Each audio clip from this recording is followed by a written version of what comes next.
Salut mes amis, Algérie, un potentiel thermal extraordinaire, tourisme et thermalisme.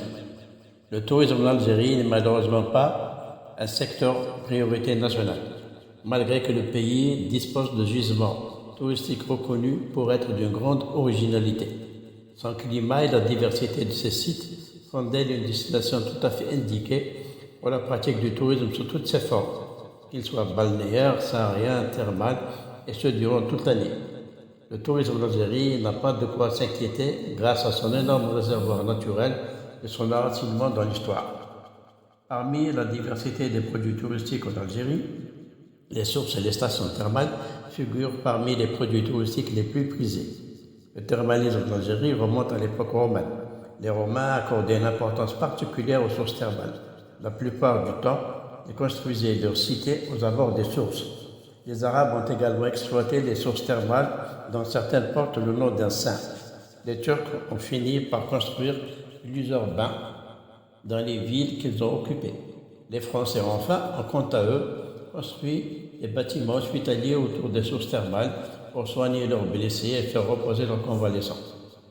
D'après les études et les statistiques, il existe plus de 280 sources thermales en Algérie, dont seulement une dizaine sont médicalisées. Parmi elles, on peut citer Hammam Bouhanifia, Hammam Bourara, Hammam Bouhjar, Hammam Rabbi, Hammam Riga, Hammam Galgoul, Hammam Salhin, Hammam Sroutin.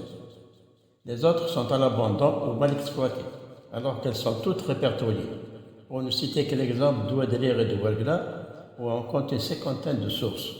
Ouargla, elle seule, compte 39 sources identifiées. 18 communes sur les 21 que compte la wilaya disposent chacune de sa source thermale.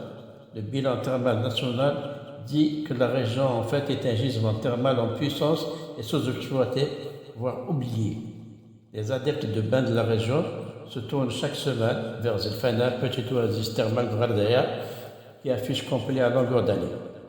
Il en est de même du tourisme où la région accuse un retard énorme, malgré la présence de plus de 30 sources habitées et encore vivantes, une quinzaine de zones humides et de cordons dunaires époustouflants, sans oublier que la région est la capitale de deux grandes confréries religieuses que sont la Tidjaniya et la Qadiriya.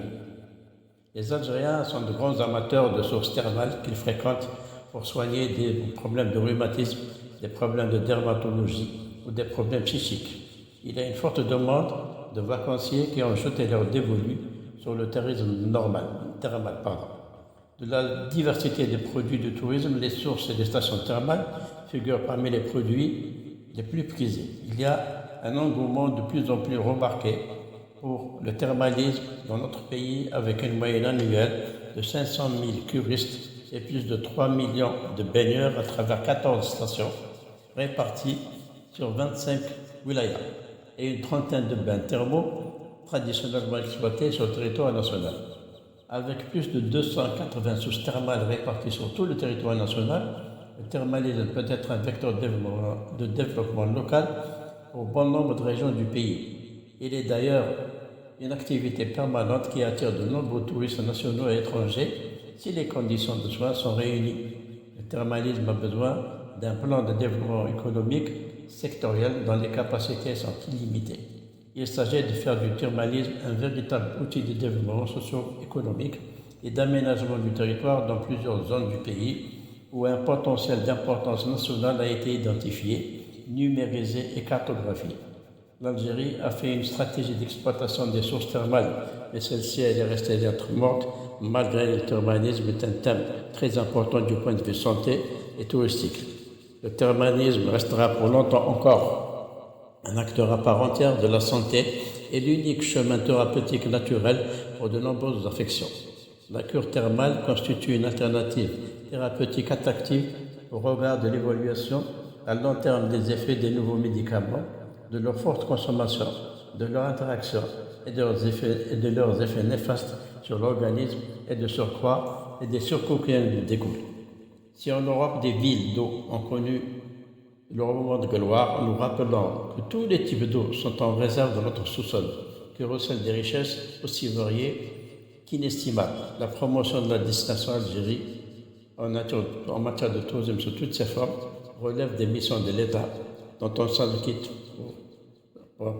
on peut s'acquitter par la publicité à l'interne et à l'externe, la facilitation de la délivrance de visas et la promotion des tarifs hôteliers et de transport, de repenser le tourisme à taille humaine par l'intermédiaire de tour opérateurs participe à améliorer grandement l'image du pays à l'hospitalité légendaire. Enfin, le thermalisme et le tourisme d'une manière générale n'est pas une affaire de bâti.